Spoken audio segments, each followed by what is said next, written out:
Hello.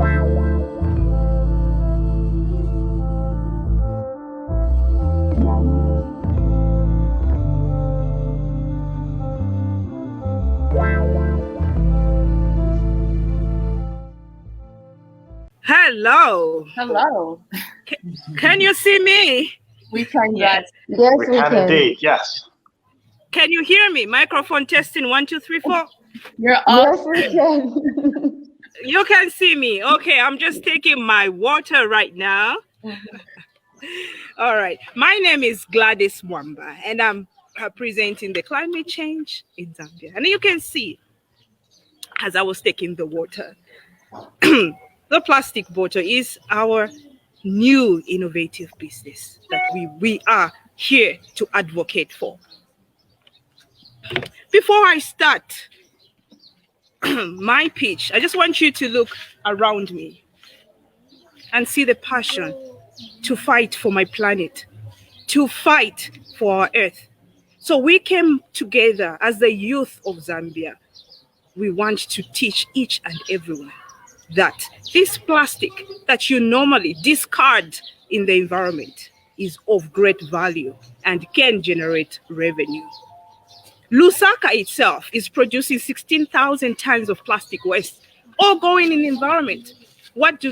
Yes, we appreciate the government efforts through the Lusaka Council that they do take the plastic to the landfills, but we want to prevent plastic landing in landfills because we want to reduce carbon emissions. We know that carbon emissions are in the environment is going to lead global warming, and when it leads to global warming, it creates climate change. And when climate change is there, we know that our biodiversity is damaged.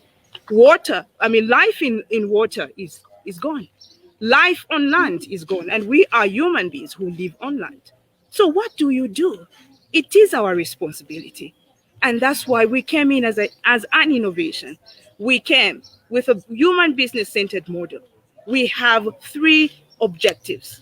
The first objective is that we want to build resilience to climate change by building bulk collection centers like this one you see behind. You can see this is this is a plastic. It is compressed in here, and it is going directly to a bulk recycling center, and they are making wonderful products out of this. And these products that are made out of these plastics are alleviating poverty in our community, marginalized communities in Zambia. The second, we want to build a green park that is selling recycled products. And our third one is that we want to build more alternative livelihoods for the women. We want to empower women and the youth in this time of unemployment. We want to relate to the current economic recovery program that His Excellency Edgar Changwa had placed on, that we should focus on different sectors that is going to help us recover our economy. I will take this over to Susan to tell you more of our innovative products that is under our plastic belt. Just like you have the copper belt, we want to call our innovation as a plastic belt, in which we have different innovative products that we are going to transform our plastic waste into great products that's going to generate revenue. It creates employment to so many youths that don't have employment in Zambia. So it is time for all of us Zambians to think about this circular economy. It is $1 billion business industry. So why are we not tapping into it? Why are we allowing the plastic waste, hazardous waste, to lie in the environment when can be used as a raw material free of charge? We pick it up. For example, let me show it to you. This produced by Tradekins. But have you ever seen in town where Tradekins have put a bin where you have to say this is recycled? I have never seen, but it is saying it is improving lives in Zambia. But I have never seen them with a dustbin or a recycled bin, in short, where you are supposed to discard the plastic. We rather see this plastic end in drainages causing flooding. So we are here to change that narrative. We are here to advocate for extended producer responsibility. We want to partner up with these companies that are producing these bottles to tell them that we are ready to add value to this hazardous waste in the environment. Susan, I'll end here. Pass it on to you. Please introduce to them the value addition of our recycled products that we plan to bring on board in our plastic belt. Thank you so much. Over to you. Thank you so much, Gladys. Thank you. That was a great introduction. So basically, our innovation is when plastic is picked up and brought to our bulking centers that we want to establish in Lusaka, the plastic waste, instead of being recycled and sold to the foreign investor, we want to make a local product. What is that local product that we want to make? Number one, we want to make bricks. We want to penetrate the construction sector because it is the most open market at the moment because it hasn't been penetrated so much in Zambia. Therefore, we want to use our plastic waste and make bricks out of it, which is a great product. The bricks are going to be 5 to 7 times stronger than the concrete brick. It will be easy, it will be light and easily stackable. So you don't need cement or sand to actually stack up the bricks. There'll be an innovation that are made in a way that you just stack them to build a structure. Also, we want to use the byproduct or the end product that will remain from the recycled when making the bricks to make things like purses and handbags in the craft sector. So from this end, we are achieving goal number 3, which is to create employment for the women and the youth in Zambia. Instead of them just picking plastic and getting 3 kwacha per unit when they sell to the foreign investor, we'll actually ask them to bring the plastic to our green business park that we will build in Lusaka, where we're going to teach them the necessary skills that they will earn in order to produce these bricks. So they're going to be the local people given the skills and being empowered with the necessary skills to help us in the manufacturing of the bricks. We want to follow suit what a lady in Kenya is doing at the moment. She's thriving in the manufacturing of bricks, and that is where our research was being based on. We're also working with a local lady in Lusaka by the name of Miss Lydia Changwe, who's actually producing the bricks or the pavers on small scale. She's using local traditional machinery to produce the bricks. So we would like to partner with such women who are already in this business so that we can produce the bricks on a large scale and penetrate the construction industry. Then what is our market validation? We are validating our markets based on the fact that plastic is a non-biodegradable product. Therefore, it is readily available everywhere. And then considering sand and plastic, we would say that when you build a structure that is made out of the plastic brick, it is actually more resistant and to certain temperatures, unlike the brick end. Therefore, we want to penetrate that market and validate our products there. So what inputs do we want to put in this investment?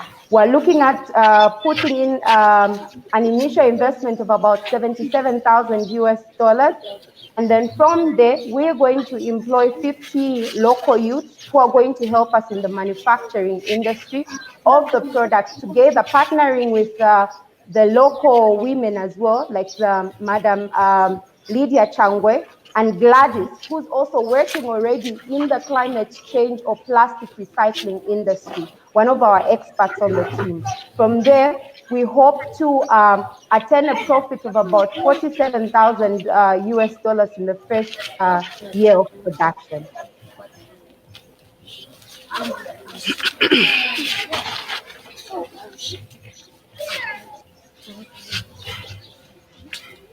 So basically, looking at our second objective as well, we say that this business model is a community-led initiative, in the sense that the people that will be picking up plastics, the local people that will pick up plastics, are the ones that are also going to work in the manufacturing industry. They will not only pick up plastic and earn as little as 3/4 per unit, but they'll also be given a skill to learn how to actually produce an end value out of the plastic.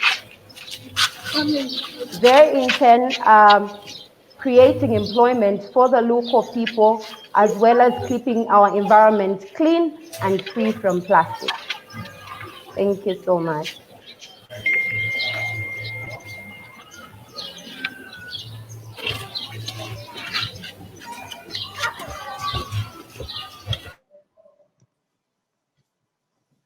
Wow, Susan and Gladys, you set out to win today. We've had such great information, things that I didn't even know. So thank you for sharing. We'll pass it on to the judges to give us your thoughts, your perspective at this time.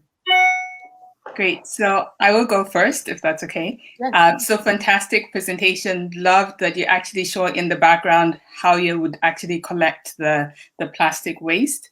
My question for you is, you're talking about the solid bricks and using them for building. Have you done any research with the users? Because if I give an example, my mother, one of her passions is building, and she's been building houses with brick. How do you actually plan to convince her that, you should stop using brick and start using plastic? And how does it even feel like to live in a house with plastic? Okay, so with the research that we did, there's a Kenyan lady. Sorry, because of nerves, I've actually forgotten her name. Maybe Gladys will help at the end of the presentation. So she is already making plastic bricks, and she's constructed those. So in Kenya, that market has already been penetrated. So we hope to replicate that business model. And because we said we're building a green business park, so our green business park will be used as a model place. So people who are interested in recycled products will actually come to the green business park and see what we've built. So we're going to build a structure there, a small structure, just like a demo structure, for people to see what they can do with plastic. Then we're also going to produce the other arts and crafts made out of recycled material. So people will come to our green business park to be able to access and see those things that will make, before they actually make a decision whether they would love to buy plastic bricks or not.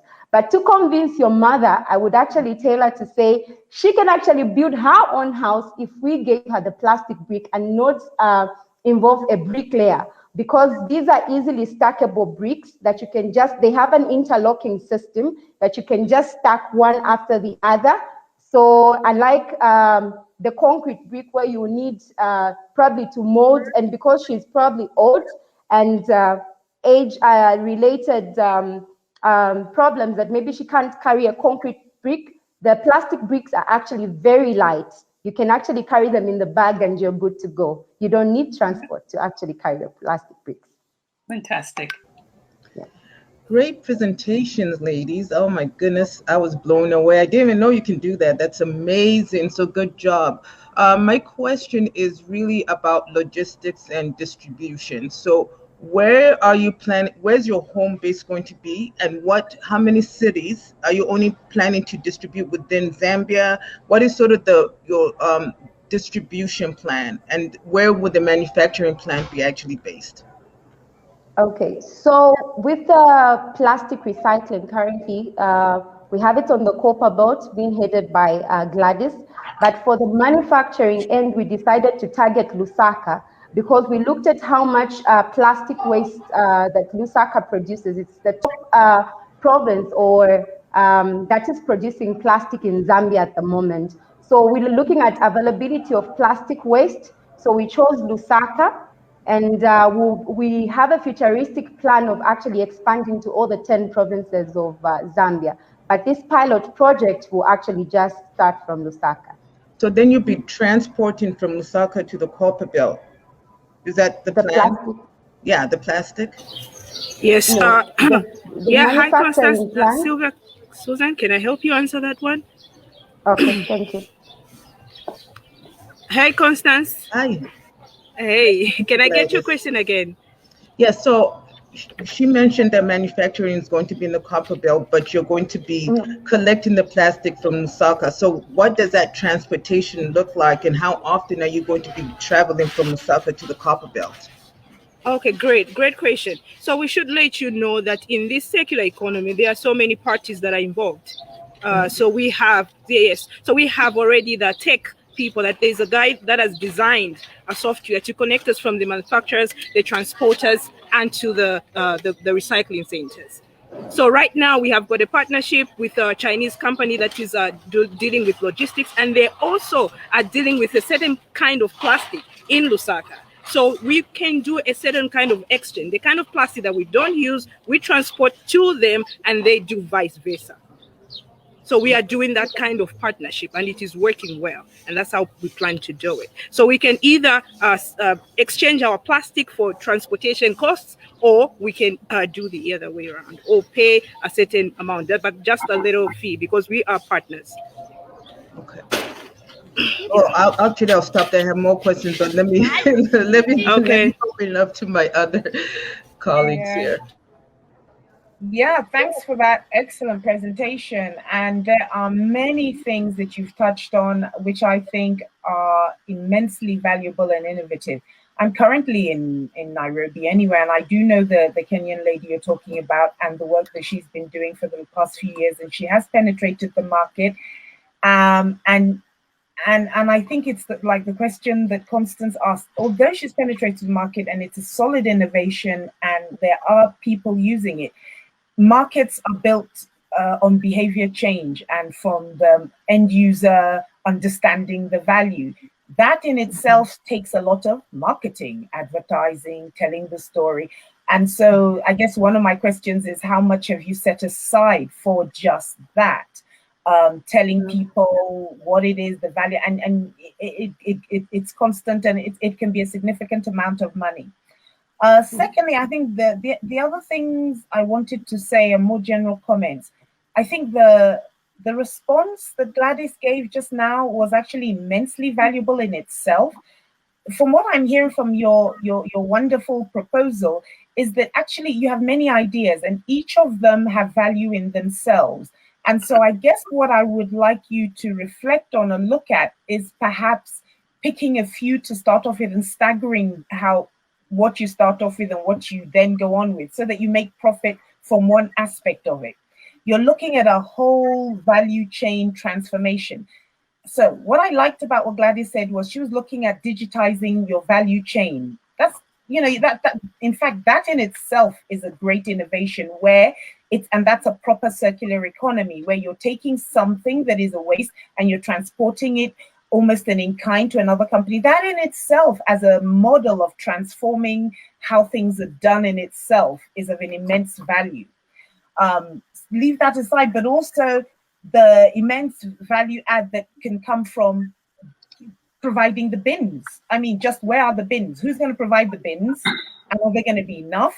And so even just that, having the bins and creating behavior change to put things in the bin in the first place is also a value enhancement and also a market opportunity that you can look at.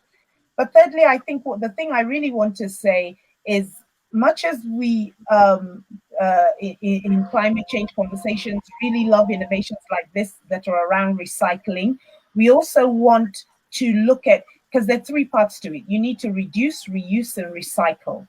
Reduce is the starting point. So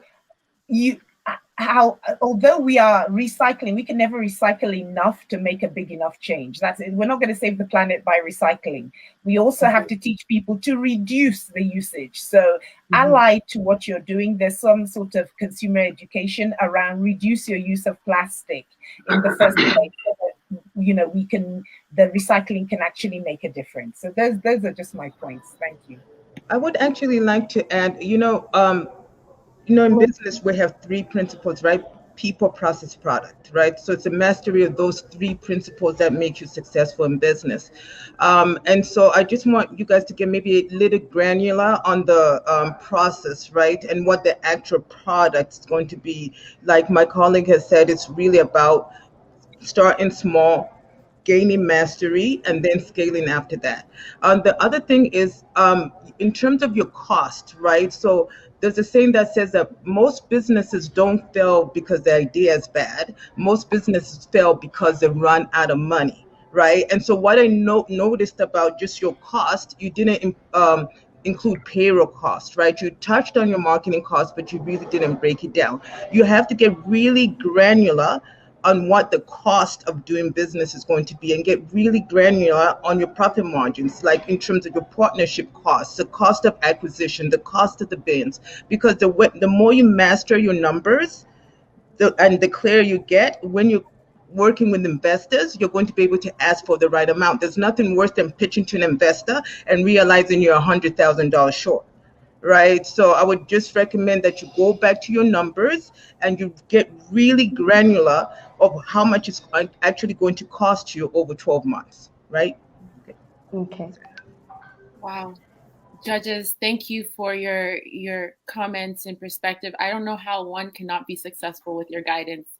And presenters, Ms. Susan and Ms. Gladys, I love the presentation as well. I mean, it's perfect, live, and just so prepared. So thank you for that. Anderson, what did you take from this? This was good. Yeah, I mean, great. I think that the topic and adding value to climate change and reducing the carbon footprint and recycling things, I think that's all good. I'm conscious of time though, so we'll probably kind of discuss some more of what you and I picked out of this. We'll probably transition into the next group. But thank you, Miss Susan, Miss Gladys, for your pitch, and judges as always for your input. And we'll be back with the next group shortly.